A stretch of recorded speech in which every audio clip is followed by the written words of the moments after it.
Assalamualaikum warahmatullahi wabarakatuh. Perkenalkan, nama saya Tiffany Litarama Pramono dengan NIM 0025 238 dari kelompok B9. Pada kesempatan kali ini saya akan membuat laporan anatomi. Untuk laporan pertama dengan soal Dava sedang maraton nonton One Piece dari episode pertama. Ia melihat Zoro sering berlatih angkat beban dan punya perut six pack. Dava juga ingin punya perut six pack seperti Zoro dan memutuskan untuk mulai latihan. Namun ia bingung harus melatih otot apa, sehingga ia bertanya pada kamu yang kebetulan sedang mempelajari anatomi abdomen.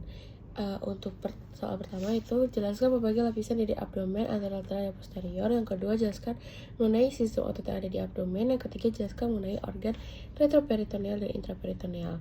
Jadi untuk yang pertama itu pembagian lapisan dinding abdomen anterolateral dan posterior.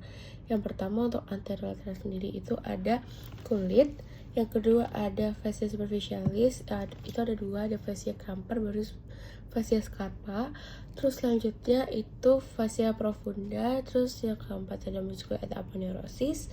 Ada 5 muskuli, yaitu musculus obliquus externus abdominis, musculus obliquus internus abdominis, musculus transversus abdominis, musculus rectus abdominis, dan musculus pyramidalis abdominis. Selanjutnya ada fascia transversalis, fascia extraperitonealis, yang terakhir ada peritoneum parietale. Nah, tadi muskulnya itu terbagi menjadi dua, yaitu flat muscle dan juga vertical muscle yang nantinya akan dijelaskan pada slide selanjutnya. Nah, untuk yang posterior itu ada yang pertama ada kulit, yang kedua ada fascia superficialis dorsi, yang ketiga ada muskulinya. Itu ada 4 lapisan, yaitu lapisan pertama latissimus dorsi. Untuk lapisan kedua itu ada 4 muskuli. Yang pertama adalah musculus obliquus externus abdominis, yang kedua ada musculus erector spinae, yang ketiga ada musculus longissimus dorsi, yang keempat ada musculus serratus posterior inferior. Nah, di lapisan ketiga itu ada 4 musculus, yaitu musculus 3 musculus, yaitu musculus multifidus, musculus interspinalis, dan musculus obliquus internus abdominis.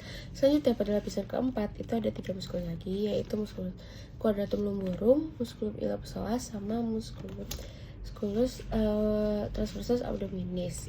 Yang keempat ada fascia extraperitonealis, yang kelima ada peritoneum parietal. Selanjutnya 1B yaitu yang mengenai sistem otot yang ada di abdomen. Nah, otot yang ada di abdomen tadi ada yang secara flat muscle dan juga vertical muscle. Yang flat muscle itu ada 3, yaitu musculus obliquus externus abdominis, yang kedua ada musculus obliquus internus abdominis, dan yang ketiga ada musculus transversus abdominis. Selanjutnya untuk yang vertical muscle itu ada 2, yaitu musculus rectus abdominis dan musculus pyramidalis abdominis. Nah, setiap flat muscle akan tertutup oleh lapisan fascia profundus di fascias anterior dan posteriornya. Secara umum, lapisan-lapisan ini tidak nampak jelas kecuali pada lapisan di sebelah dalam dari musculus transversus abdominis, fascia transversalis yang berkembang lebih baik. Selanjutnya masih laporan 1B. Nah, musculus rectus abdominis ini berjalan secara vertikal pada dinding abdomen anterior. Berjumlah sepasang, di mana otot ini dipisahkan oleh linea alba.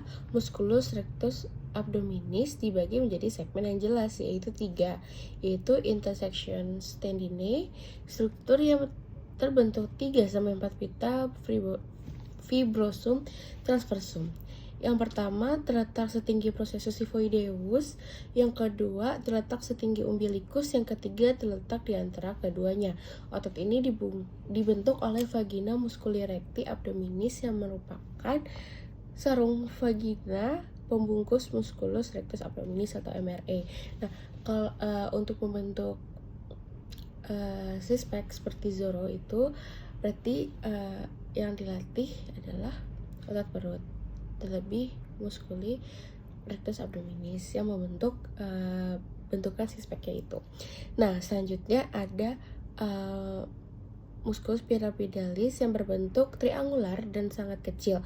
Otot ini tidak selalu ada pada setiap orang. Jadi sekitar 20% orang itu tidak mempunyai otot ini. Terletak di depan musculi rectus abdominis. Bersama-sama terdapat di dalam vagina musculi recti abdominis.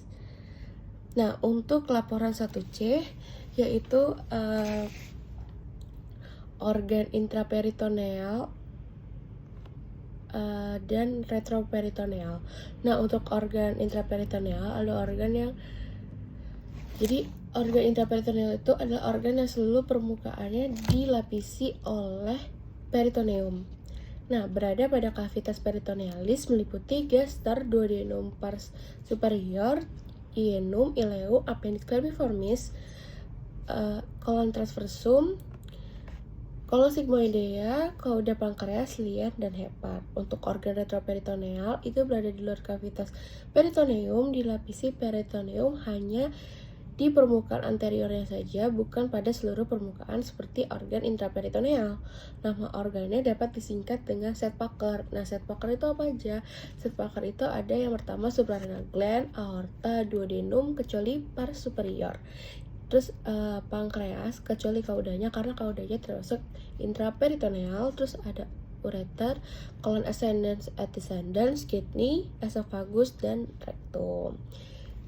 Selanjutnya untuk laporan kedua dengan soal Rama gemar menonton Tamboy Kun di YouTube. Setelah melihat dia makan mie pedas dan ayam goreng, Rama langsung memasak 2 bungkus mie pedas dan membeli 2 porsi ayam goreng. Keesokan harinya, Rama curhat ke kamu karena merasakan sakit perut hingga kerongkongannya terasa panas. Kamu pun curiga Rama mengalami GERD. Jelaskan anatomi gaster beserta sphincter yang ada di gaster. Oke, jadi yang pertama ada bagian-bagian pada gaster. Yang pertama itu ada kardiak, yaitu merupakan tempat masuknya bulus di bagian esofagus. Dari bagian esofagus, kardiak ini sangat peka terhadap reflux, yaitu kondisi di mana cairan lambung naik kembali ke esofagus yang menyebabkan sensasi terbakar pada bagian dada dan disertai rasa nyeri di ulu hati. Nah, ini tadi yang dirasakan oleh Rama yang kemungkinan adalah GERD karena merasakan kerongkongannya terasa panas tersebut. Jadi nanti ada hubungannya dengan LES atau lower esophageal sphincter. Terus selanjutnya ada fundus. Nah, fundus ini tuh bagian gaster yang paling atas. Bagian ini berkaitan dengan fungsi penyimpanan dan akomodasi makanan. Yang ketiga ada korpus, yaitu merupakan bagian gaster yang paling besar.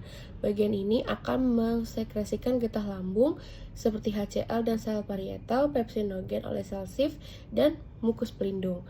Pada bagian 4 itu ada antrum. Antrum ini bagian dari gaster yang berkaitan dengan pencampuran dan penggilingan makanan oleh gerakan peristaltik lambung sehingga bagian ini dikenal sebagai grinding zone.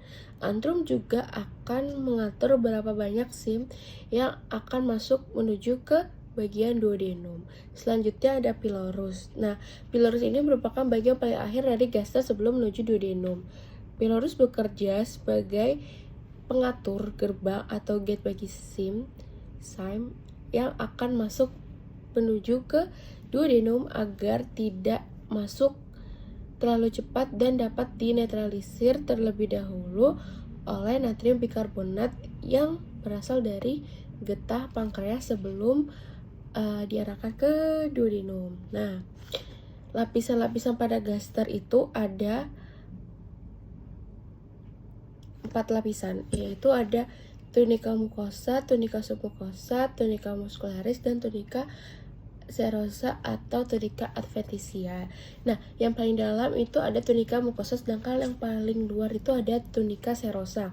Nah, tunika serosa ini peritoneal visceral gaster berefleksi menjadi omentum minus ke arah hepar dan omentum maius ke arah kolon, ileum, dan diafragma. Selanjutnya ada tunika muscularis. Nah, tunika muscularisnya gaster itu dibagi menjadi 3, yaitu ada stratum longitudinum, stratum circularum, dan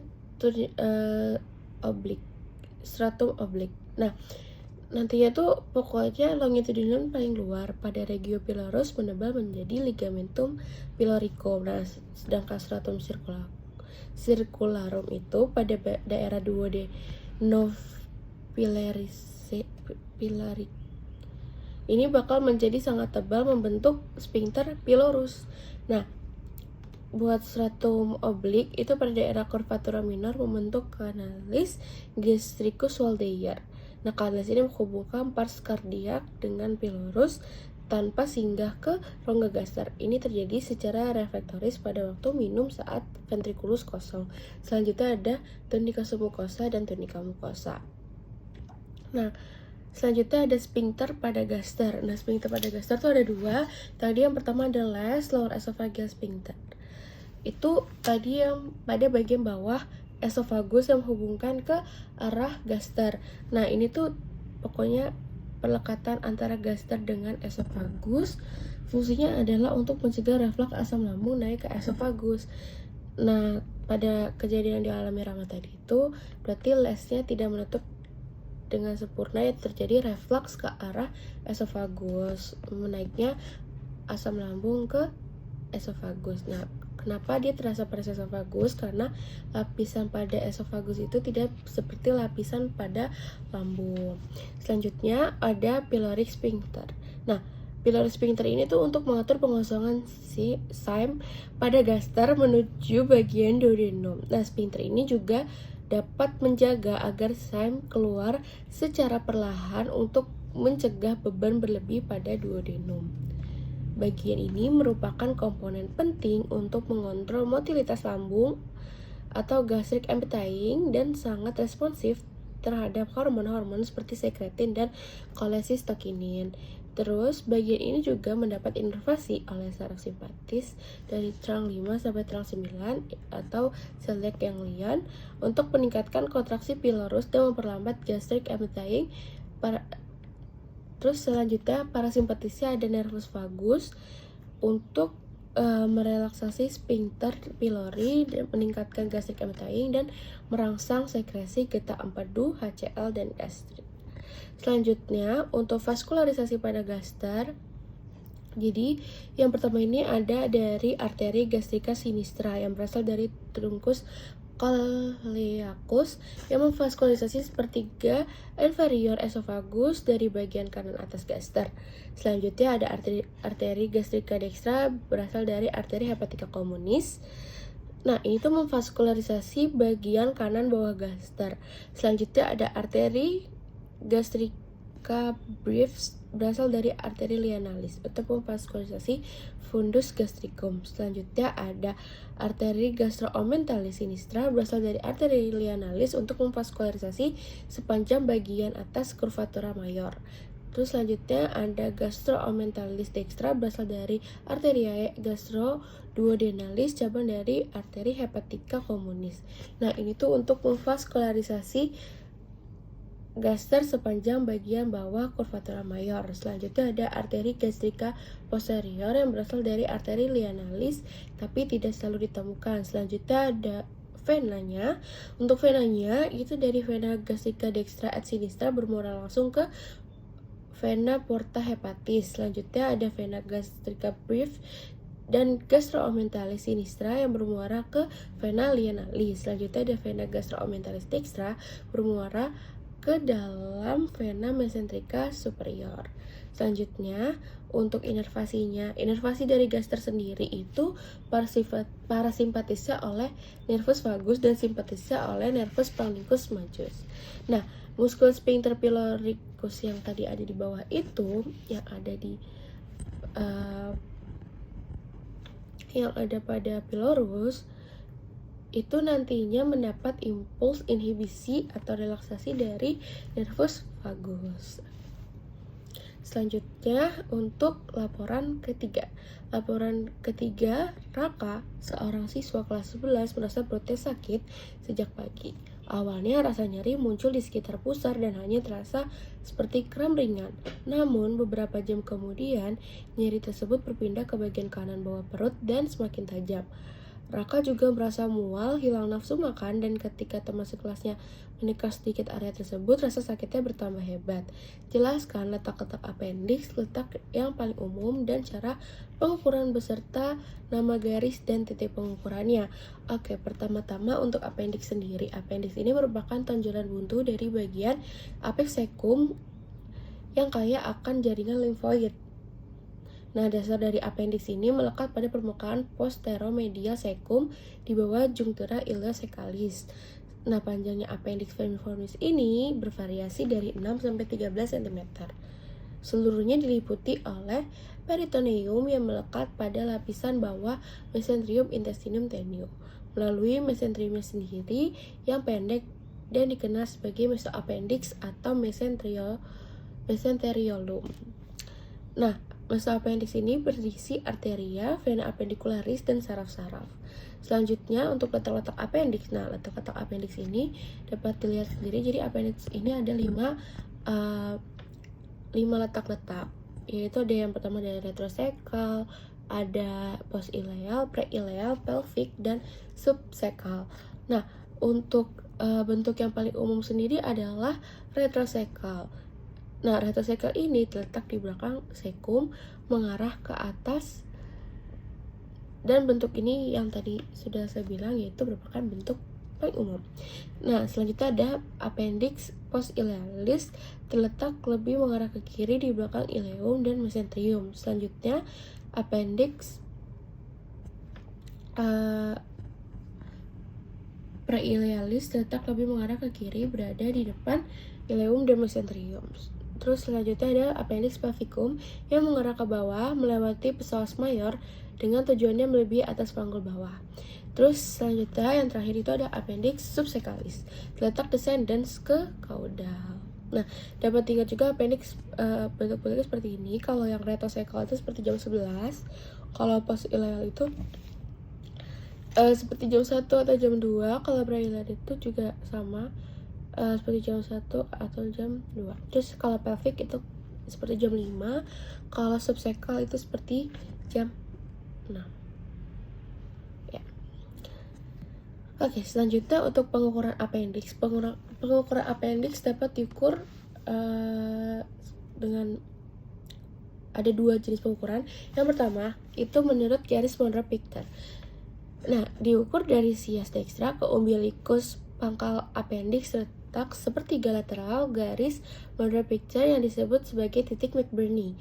Sedangkan menurut garis Lanz diukur dari sias dextra sampai sias sinistra, ujung appendix adalah pada titik 1/6 lateral dextra. Selanjutnya untuk vaskularisasinya appendix vermiformis itu dari pertama arterinya arteri appendicularis, cabang dari arteri cecalis posterior, cabang arteri ileocecalis yang merupakan cabang dari arteri mesentrika superior. Selanjutnya untuk venanya adalah vena appendicularis menuju ke vena cecalis posterior. Untuk inervasinya sendiri, inervasinya simpatis oleh nervus polonicus minor dan parasimpatisnya oleh nervus 10 atau nervus vagus. Nah, pada appendix ini dapat terjadi sebuah korelasi klinis, yaitu appendicitis atau yang sering dikenal dengan usus buntu. Sekian dari saya, terima kasih. Wassalamualaikum warahmatullahi wabarakatuh.